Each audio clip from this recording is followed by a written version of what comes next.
Hello, আসসালামু আলাইকুম। আশা করি সবাই অনেক ভালো আছেন। আজকের ভিডিওটা হচ্ছে ফার্মেসি ব্যবসা নিয়ে। তো আমি এই ভিডিওটা শুরু করার আগে দুইটা কথা বলবো, খুব মনোযোগ দিয়ে শুনবেন। সবার প্রথম হচ্ছে ফার্মেসি ব্যবসা কিন্তু সবাই করতে পারবে না। সেটার জন্য অবশ্যই আপনাকে একটা কোর্স করে নিতে হবে বা আপনাকে এই ব্যাপারে অভিজ্ঞ থাকতে হবে। যদি আপনি সেই ব্যাপারে অভিজ্ঞ হয়ে থাকেন বা আপনি যদি কোর্স করার নিয়ত থেকে থাকে বা শিখে থাকেন, তারপর আমার এই ব্যবসাটা আপনি শুনলে আপনার জন্য বেশি ভালো হবে। ফার্মেসি ব্যবসার জন্য সবার প্রথম যেই জিনিসটাকে বাধ্যতামূলক হিসাবে নিয়ে নেওয়া হয় সেটা হচ্ছে নিম্ন স্তরে কিন্তু 3 মাস স্বল্প মেয়াদি কোর্স করে নিতে হয়। মানে এটা হচ্ছে একদম ছোট জিনিস, যেটা হচ্ছে যে নর্মালি আপনি এটা দিয়ে শুরু করতে হবে, এরপর আরো বড় বড় চাইলে আপনি করতে পারেন। বাট আপনার নিজস্ব একটা অভিজ্ঞতা কিন্তু এটার জন্য থাকবে, না হলে কিন্তু এটা হচ্ছে আপনার ফার্মেসি ব্যবসা, এখানে অনেক বড় একটা রিস্কের ব্যাপার রয়েছে। সো এই জিনিসটাকে সর্বপ্রথম ফলো করবেন। তারপর হচ্ছে আপনাকে ট্রেড লাইসেন্স করে নিতে হবে, আপনাকে ড্রাগ লাইসেন্স করে নিতে হবে। এগুলো যদি না করতে পারেন এই ব্যবসাতে আসলে আপনি আসাটাও আপনার জন্য অনেক মুশকিল হয়ে যাবে। তারপর হচ্ছে আপনাকে একটা দোকান ভাড়া নিতে হবে। কোনো হসপিটাল রয়েছে, হসপিটালের পাশে যদি আপনি ফার্মেসি দিয়ে থাকেন এখানে আপনি ভালো লাভ পাবেন। তাছাড়া হচ্ছে যেসব জায়গাতে মানুষজনের আসা যাওয়া বেশি, বাজার রয়েছে, ওইসব জায়গাতে যদি আপনি ফার্মেসি দিয়ে থাকেন তাহলে আপনার ওষুধ বিক্রয়টা আপনার জন্য অনেক বেশি সহজ হবে, এমনকি ভালো প্রফিট করতে পারবেন। এরপর সেটা হচ্ছে আপনাকে ওষুধ সংগ্রহ করতে হবে। আপনি অনেক ধরনের হাবিজাবি ওষুধ নিয়ে আসলে দোকান পুড়িয়ে রাখলে হবে না। আপনাকে এমন আসলে ওষুধ রাখতে হবে যেগুলো হচ্ছে মানুষের নিত্য প্রয়োজনে লাগে এবং কি সবসময় এই ওষুধগুলো আপনার বিক্রয় হবে, আপনার সেই ওষুধ দিয়ে আসলে দোকানটাকে পরিপূর্ণ করার চেষ্টা করবেন।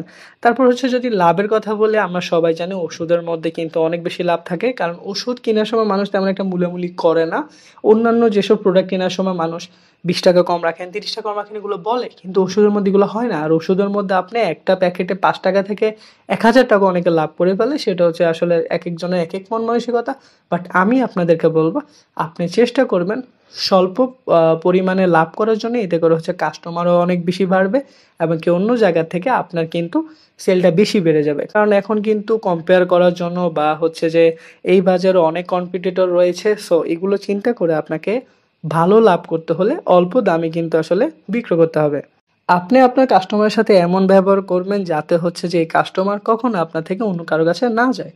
কাস্টমার যখন আপনার থেকে একটা ভালো আচরণ পাবে, অনেক রোগী কিন্তু সুস্থ হয়ে যায় ডাক্তারের কথার কারণে। সো আপনি যদি যত সুন্দরভাবে কথা বলতে পারবেন, এই রুগীটা, এই কাস্টমারটা সবসময় আপনার কাছে আসার চেষ্টা করবে। তারপর অবশ্যই যে জিনিসটাকে অনেকেই আসলে গুরুত্ব দেয় না সেটা হচ্ছে প্রেসক্রিপশন। এটা কিন্তু খুব দরকারি একটা জিনিস। এটা অনেকে অনেক সময় বুঝে না, বানান অনেকের অনেক সময় এটা নিয়ে অনেক ঘোরপাক থাকে। অনেকে বুঝে না, লিখে দেয় হচ্ছে নাপা আনার জন্য, অনেকে হচ্ছে যে আপা ওষুধ নিয়ে চলে আসে। এটা অনেকটা ফানি হলেও কিন্তু এটা অনেকের রিস্কের কারণ হয়ে যায়। তো আপনি অবশ্যই ভালো করে প্রেসক্রিপশনটা বুঝিয়ে দিবেন যাতে হচ্ছে যে রোগী খুব সহজে সেটা বুঝতে পারে। যেমন হচ্ছে যে কখন কতটুকু কত চামচ খেতে হবে, কোন খাবারটা কখন খেতে হয়, খাবারের আগে খেতে হবে ওষুধটা নাকি পরে খেতে হবে, কত চামচ খেতে হবে, এগুলো কিন্তু ভালোভাবে বুঝিয়ে দিতে হবে আপনাকে। তাহলে ওই মানুষটা আপনার প্রতি আরেকটু ফ্রি হবে, মানে বুঝবে যে আপনি তাকে সুন্দরভাবে সবকিছু গাইড করতে পারেন। আপনারা আরেকটা কাজ করতে পারবেন, সেটা হচ্ছে মাঝে মধ্যে এটাতে আহামরি লস হয় না, বরং হচ্ছে আপনার রোগীর সংখ্যা বলেন বা আপনার কাস্টমার সংখ্যা বলেন, এটা কিন্তু বাড়তে থাকে।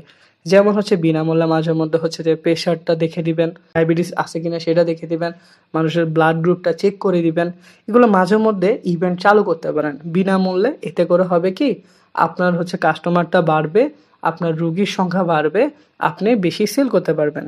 এবং কি আপনাকে কিন্তু ভালো মানের ওষুধ রাখতে হবে। আপনি 10-20 টাকা একটু বেশি লাভ করার জন্য বাজে কোম্পানির ওষুধ না রাখাটাই আপনার জন্য বেশি ভালো হবে। আপনি ভালো ওষুধ রাখবেন, অল্প লাভ হলেও কিন্তু নিয়মিত বিক্রয় হবে। এটা আপনার জন্য অনেক বেশি উপকারী হবে। আর আমি যদি পুঁজির কথা বলি, ওষুধের ব্যবসা আসলে পুঁজি শেষ বলতে কিছু নাই। আপনি নর্মালি 5 লাখ টাকা দিয়ে শুরু করে 50 লাখ টাকারও কিন্তু ওষুধ রাখতে পারেন। আবার যদি 1 লাখ টাকা দিয়েও শুরু করেন একটা ছোটোখাটো গ্রাম অঞ্চলের কোনো ফার্মেসি দিয়েও, সেটা আসলে চাইলে আপনি করতে পারবেন। তো আশা করি আমার ভিডিওটা আপনার অনেক উপকারে আসবে।